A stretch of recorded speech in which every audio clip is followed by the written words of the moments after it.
WEPA, what's good, party people? It's your boy Al Mega coming at you live from the madness that is New York Comic Con 2025, the House of Hype, the Temple of Nerddom, and the only place where you can see Spider-Man buy a $40 pretzel.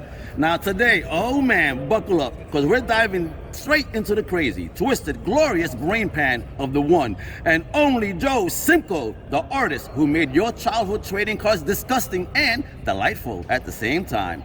From Garbage Pail Kids to serial killers, this man's imagination is straight out of another galaxy of gross out genius.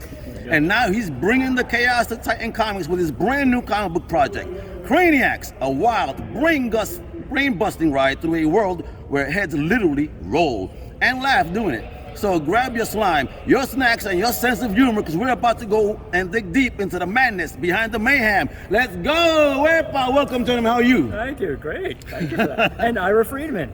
Yeah, and Ira Friedman, big boss over here. WEPA, man. This is exciting, guys. I mean, first things first, man. Who gave y'all permission to crawl into our childhood nightmares and make them look so good? I'm like, were you born with a crayon in one hand and a bucket of slime in another?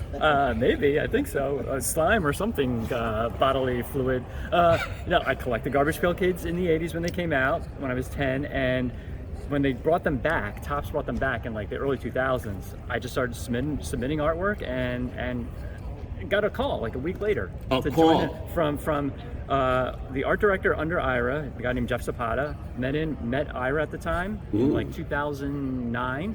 And said, try out for Garbage Pail Kids, and sure enough, I've been doing it ever since. So. Well, that's dope, man. So let's talk that Craniacs, right? This book feels like Garbage Pail Kids went to art school, got kicked out, and then started a punk band. So what inspired this insanity? My childhood again, yeah, that's it. I got kicked out and started a punk band. I did a lot of poster art for bands, punk bands in the city here. Been living in New York for about 30 years now, so that influence. And you've kept that much hair? it's still going. But Ira's the one who pushed the skull thing of all things. Ira, it's time for him to leave. I should let you speak for yourself. Ira, man, talk about this. This new baby, this Craniacs. I mean, how are you feeling about this? The embracement as well. People are excited about this. Absolutely. So I spent over 30 years at Topps. Wow. And working with Joe and many other artists on the Garbage Pail Kids, and as well as many other projects, Star Wars, wrestling, and quite a few others, wacky packages. Wacky packages, I remember that. When it came time to move on, I had this concept for a skull-based idea, and went to Joe with it. We did a lot of brainstorming together, and he came up with the name Craniacs, and we came up with this whole story behind it. Yeah, Ira said, let's make one side futuristic and the other side like Stone Age. So that was the start of the story. So it's two worlds combined, one's futuristic, one's Stone Age, smashed together. Now they're one world, and they have to figure out how to live together and survive. It feels like everyday world stuff. Yeah, well, that's the thing. And everyday world. So the adults basically, the way they settle their challenges, they force the kids to compete in these wild slime, techno, and explosive competitions in a giant arena. It's shaped like a skull, called the Chrome Dome. And whoever wins those competitions gets to have the decision made for the world. Oh, really? But we brought the concept to the public through trading cards. That was my background. Joe had spent a lot of time in that space, and we started a couple of years ago as a trading card concept. Okay. And the cards took off. People were loving them. Collectors primarily to get started. Kids were enjoying it. So with that success, we took the idea to Titan Comics. They looked at what we were doing. They said this would make a great comic book series, and so here we are today with issue 1 of the comic. I dig it. So I gotta ask you guys, how many cups of coffee, or let's be real, energy drinks does it take to create characters that look like they've been involved in a microwave and Technicolor? Can you believe I don't drink coffee? Oh man, good on you. That's why you have all your hair. But the sugar comes from candy, so that's my addiction there. No, it's just the love of it, the passion. I grew up in the 80s, and it's all the Saturday morning cartoon stuff, the Garbage Pail Kids, the gross out era of the 80s, the Madballs, and all that stuff that came out at that time. All influenced. Oh, Madballs, that's dope. I looked at his shirt, and I had a Madball shirt, and I was like, oh man, yeah, so similar. But we wanted to do something that was not an imitation of the Garbage Pail. Well, that's true too, yeah. And not a knockoff. That's the last thing we wanted to do. And so while there's plenty of slime and crazy stuff going on in the world of Craniacs, this is not an imitation of Garbage Pail Kids in any way. And one of the main distinctive aspects of it is that it's got a deep story.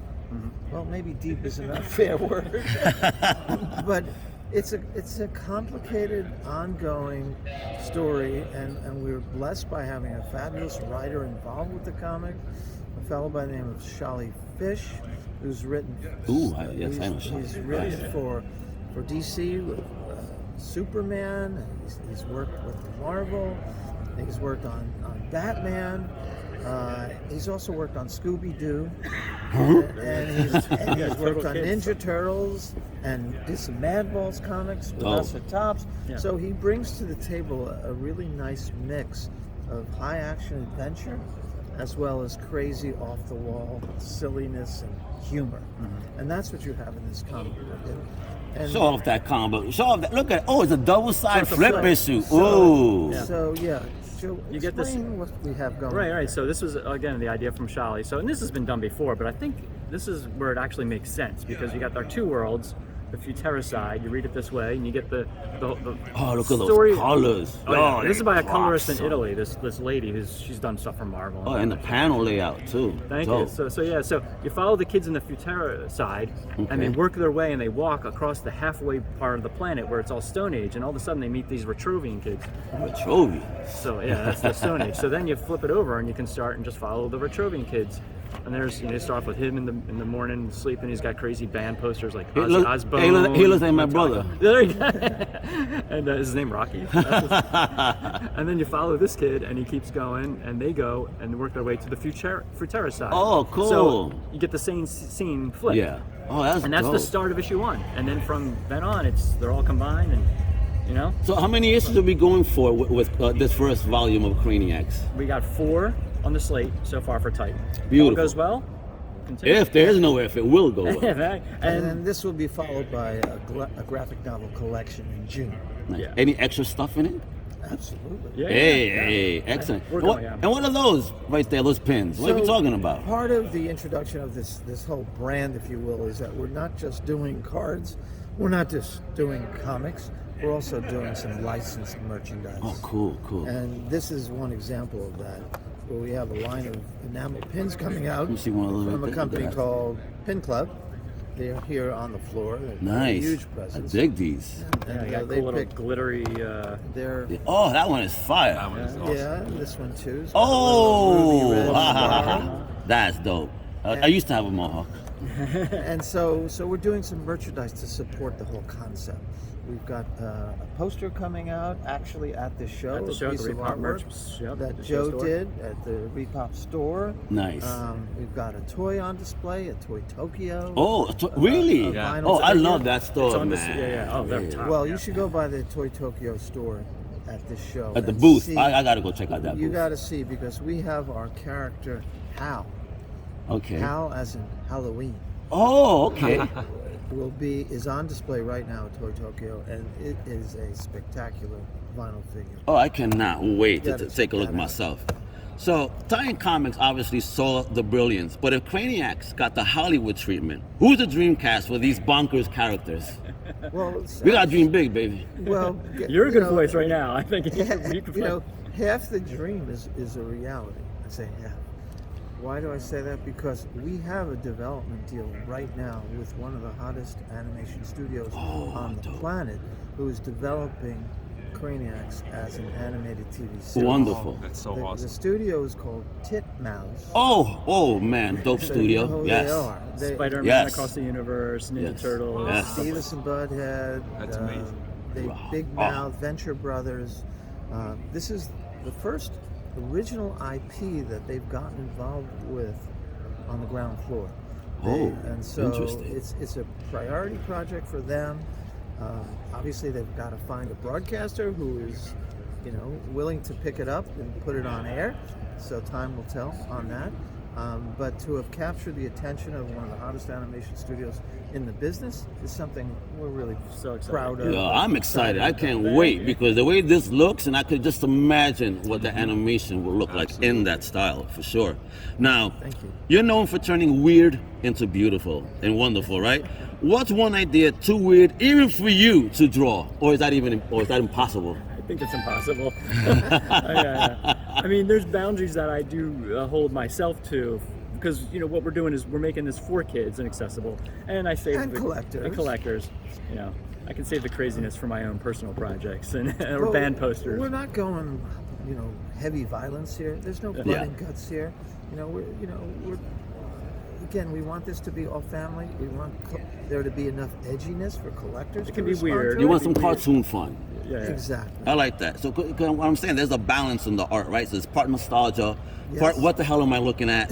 So is that intentional, or is just the way that the brain was wired in the development of the characters? It's a part of both. I think it's intentional. I like to do a style I call happy horror, where it's fun looking. It brings me back again to my 80s childhood of horror films that were fun to watch, Fright Night and Poltergeist. Oh, Fright Night, I love that movie. Yeah, classic. So I think that's what the kids can be drawn in with the visuals of skulls and something crazy, something that's probably not really, something that they should be looking at, but it's also safe.